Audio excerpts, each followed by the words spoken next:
Hello, my name is David Ross. I am the Executive Director with the Mental Health and Recovery Board of Ashland County.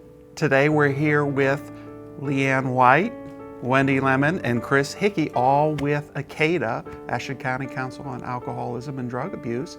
And we are talking about a lot of things to do with prevention education, and we're going to get a little bit of treatment even later on.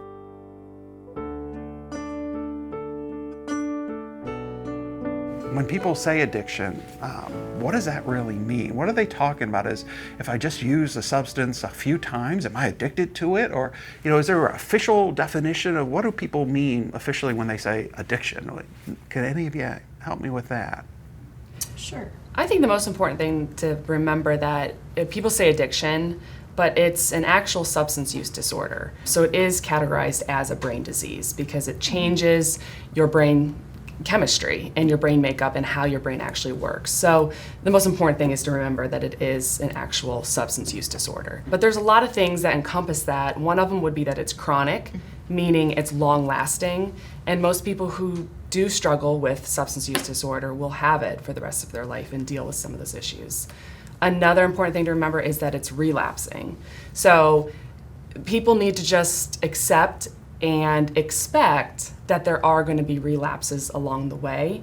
And if they're ever triggered, it doesn't matter if they've been sober for 30 years, there are people who get triggered and slip off, the slope basically and go right back to some of their old ways.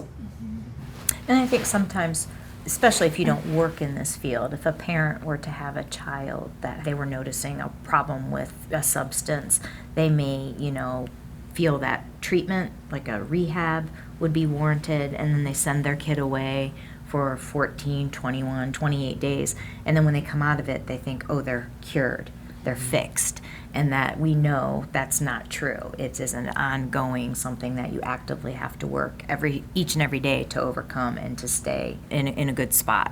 Yeah. Yeah. Do you want to bring up the official definition of addiction, of what addiction is? Oh, sure. So I had looked that up actually in Webster's dictionary just to see what Webster had to say about that. And the official definition is a compulsive and chronic psychological or physiological need for a habit-forming substance. It's behavior or activity that has that harmful physical or psychological component to it. And no matter what those outcomes are for a person using, they will still continue to do it because their body is connected to it. Sure.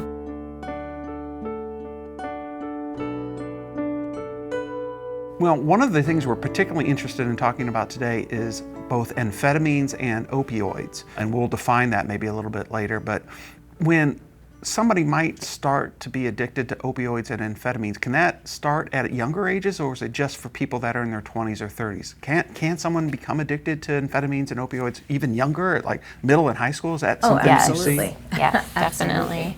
Yeah.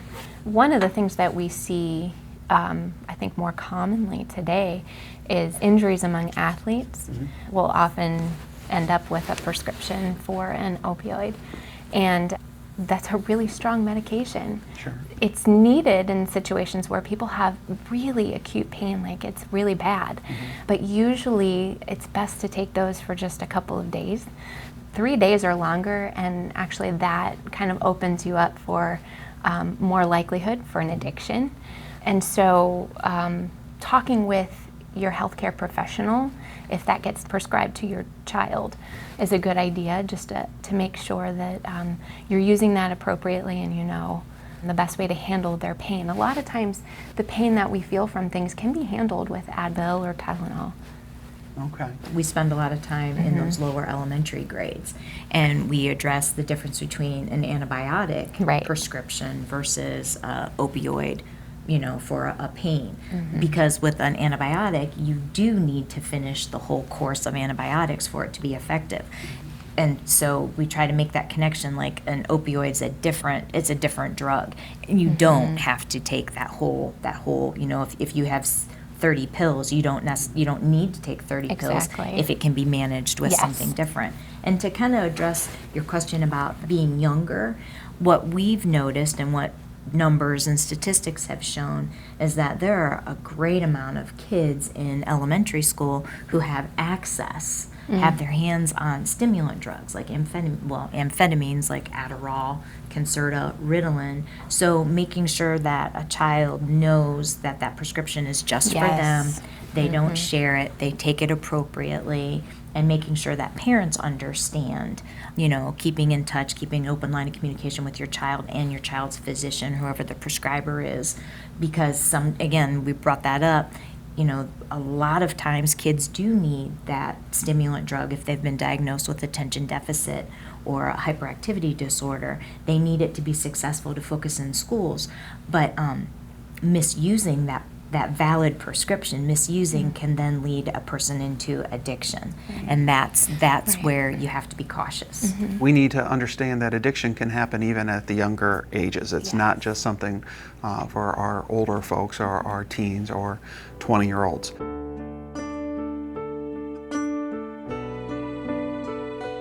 We've talked about a lot so far, but I know parents are still going to wonder, how do I know for sure? What would let me know that maybe my suspicion should go up that my son or daughter might be utilizing substances? Because I know for myself, I don't always know what I would look for, even before I start the conversation, which you talked about as very, very important. But are there things either in the person themselves, my son or daughter, that I should be looking for changes or differences, or maybe in their room or the way they dress or their environmental changes? Can you talk more about what parents or other adults could be maybe looking for that might indicate that son or daughter is struggling with substances? And anybody could start off. I think at a very baseline, it's any change in pattern with your child. So if you are aware of what your kid does as far as friends, motivation level, their interests, their grooming habits, and if there's any sort of change in pattern that can't be explained for another reason. So if we talk weight, if your child has extreme dramatic weight loss, but that they haven't been trying or they haven't been doing diet and exercise, that's unexplained. So sometimes that can be a red flag, or a change of friends. If they stop hanging out with these friends but they pick up these friends, and you ask them and they haven't started any new sports, or if there's no reason for them to stop hanging out with these older friends, that'd be another red flag. But yeah, as far as just the indicators, it's just any change of pattern that you see in your child. Right.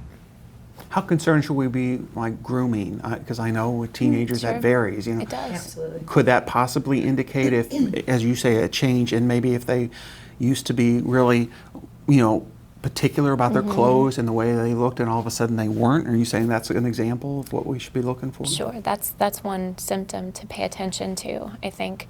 And that's, I think, a good thing to pay attention to regardless, because that could mean other things as well. Again, just going back to those conversations and being involved, but definitely a change in their hygiene patterns is something to watch for.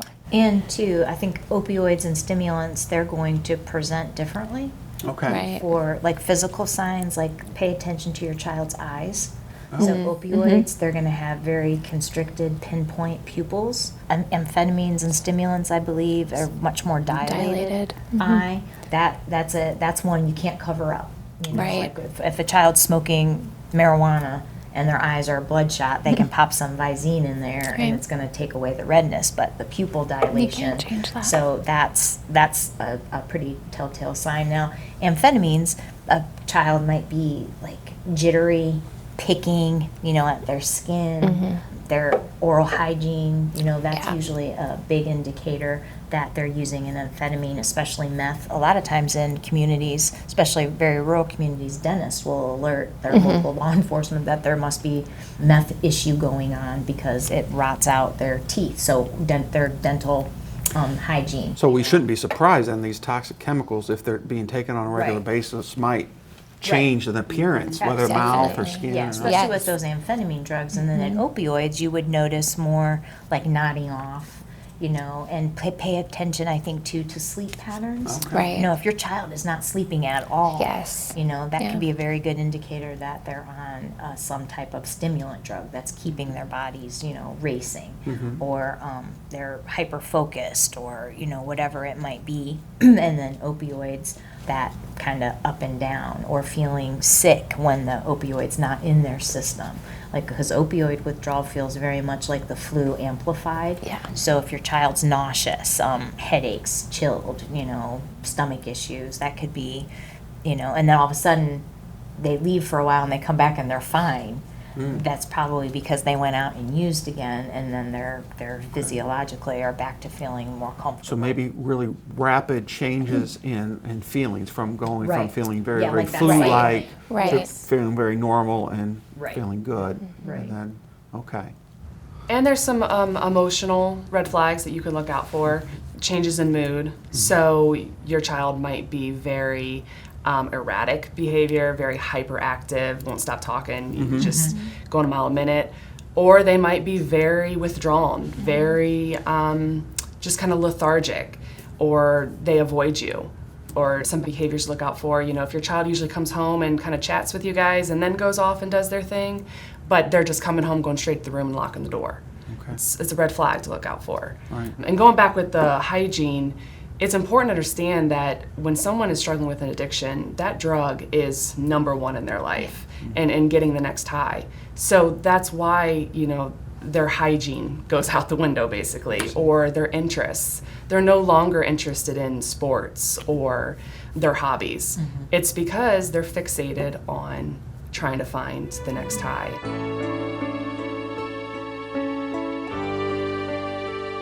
This is what you do every day is you go into our schools here in Ashland County and you do prevention education, and pretty much you guys are K through 12 or K through 10? 9, 10. K through 9 and 10 in all of our different districts, and you're working with the young kids in the different grades around prevention for not just opioids and amphetamines, but all the different drugs, alcohol, tobacco, all other drugs.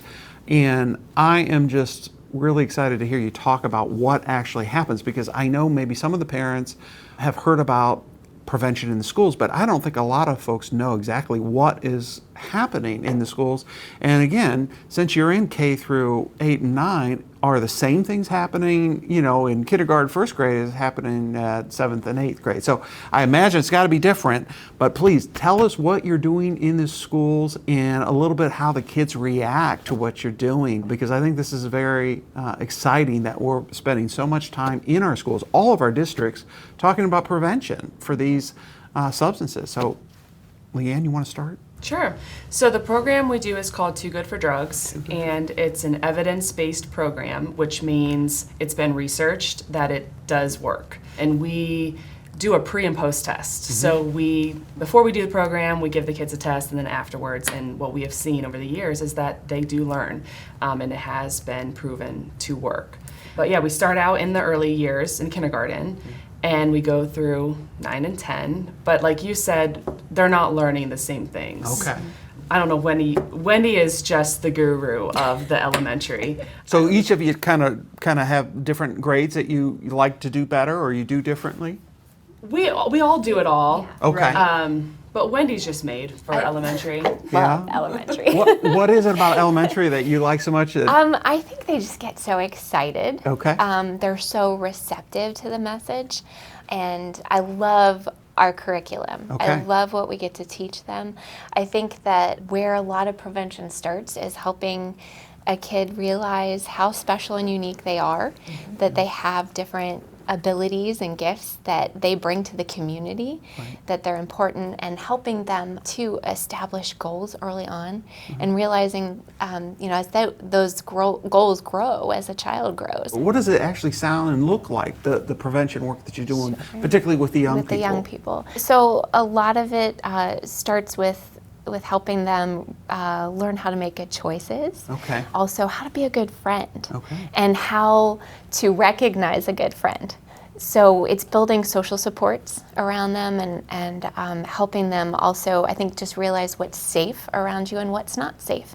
And so we don't just even cover medications, but there are lessons where we talk about just safety. You know, when you ride your bike, put your helmet on. You know, you always talk to an adult before you take your vitamins. You know, who gives you your medicine? Your adults give you your medicine. One of the things about the Too Good for Drugs program is that it is, that has a couple of objectives. One is that if they go through this program, they see a pushback on the age of first-time use. So Okay. we know statistically that if you prolong exposure to first-time use, kids will be healthier. And that goes along with the Right. brain development, right? So if a kid's 17, 18, when they first start to experiment, they're going to fare better than a kid who was at 12. So that's one thing that Too Good for Drugs seems to be able to provide evidence towards. Right. Also, it's changing the perception of the kids who complete the program, of their perception of different types of drugs. So because they get the Right. best information, they get true information kind of presented in a non-judgmental way. So their perception changes. Like one of the big things in the Too Good for Drugs program is we wanted to change their perception of tobacco use. And when you ask a kid, especially a kid who's growing up in a home where a lot of people are using tobacco, they'll say, well, 90% of adults smoke. And we know that that's not true, and that it's actually 14% of adults in the United States smoke or use a traditional tobacco product. So changing that perception of how they view the world. Right. And then what Too Good for Drugs does so well is, especially in those lower grades, is they address all these socio-emotional issues. So it's not, we don't start off day one with like, this is nicotine and this is what it does to your body.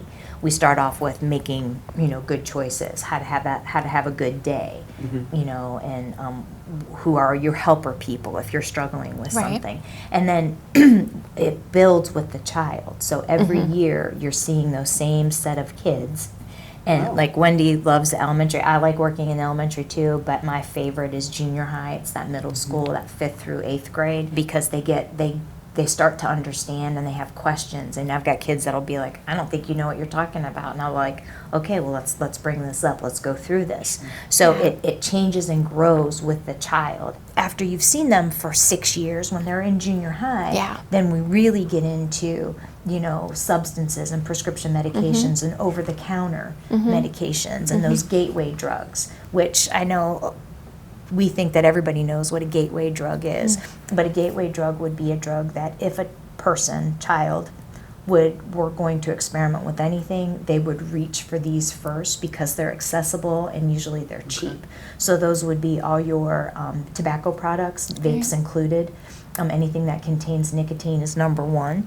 Number two is alcohol, which is primarily the number one drug of choice among high schoolers. Marijuana would be next.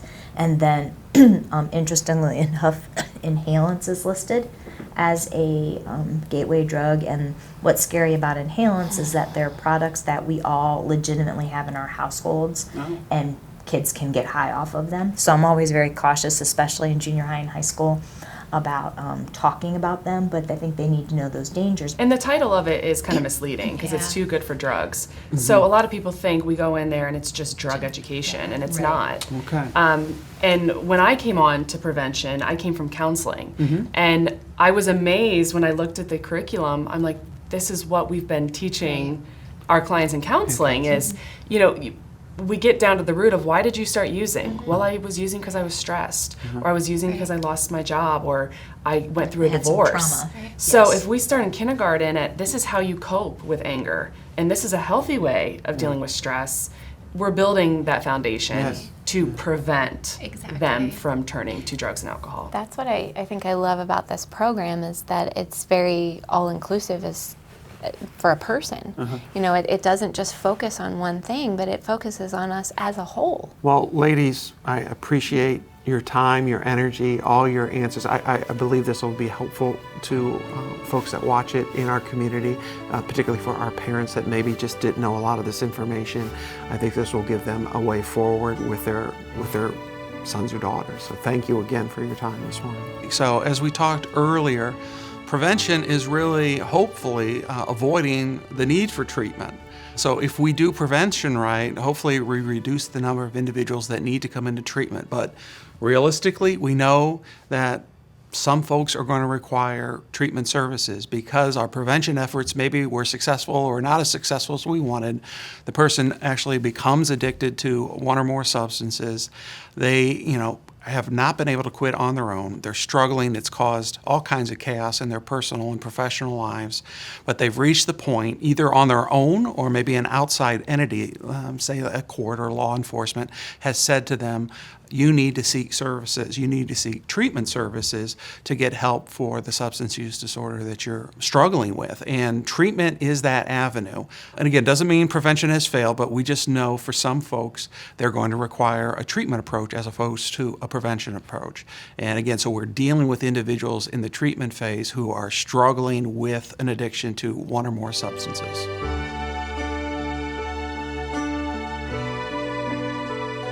So if an individual needs treatment for either opioids or amphetamines, there's a couple different options. I'll start with opioids just because we have a lot more evidence. So someone struggling for opioids, say even 15 or 20 years ago, quite frankly, the outcomes were poor. It hasn't really been until recent times that the research has caught up and we have an approach that is found to be far more effective than we've had in the past. So there's a term called medication-assisted treatment. And all that means is for somebody that is in treatment for opioids, the most effective way of helping that person is to get them into a medication-assisted treatment program, which means they'll be getting medication to assist their treatment. The medications themselves are not the treatment, and that's an important thing I should clarify. So if the person is taking the medications and not going to treatment, they're not really in a medication-assisted treatment program. So typically an agency like ACADA would partner with a physician who's prescribing the medications like a Suboxone. So the person won't be feeling sick because they're no longer using substances. So the medication prevents the person from feeling sick so that they can participate in treatment.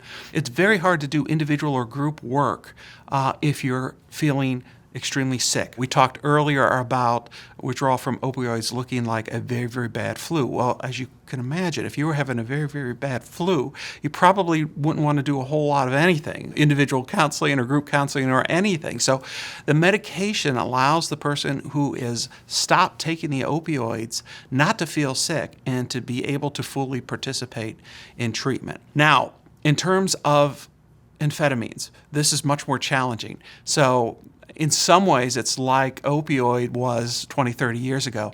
The evidence is still developing on how to best treat somebody who's struggling with an amphetamine use disorder. We don't have a lot of good approaches. We don't have a medication-assisted treatment for amphetamine use disorder at this time. The best thing that we know to do is get the person into services and utilize a couple different approaches, and I'll try to explain those. The first is something we call motivational interviewing, and that's a fancy term that basically means that a therapist working with the person to try to, rather than persuade them that they have a problem, to help them see for themselves how their use might be getting in the way with their goals, with their dreams, and work within their frame of reference rather to try to impose one on them. As you might imagine, think about weight loss. Not everybody is very open and receptive to hearing about losing 30 or 40, 50 pounds, right? So sometimes you have to go at it in terms of, well, would you like to reduce your cholesterol, or would you like to lower your blood pressure? So oftentimes you come at it a different way to get at that weight loss. It's very similar with amphetamine using motivational interviewing.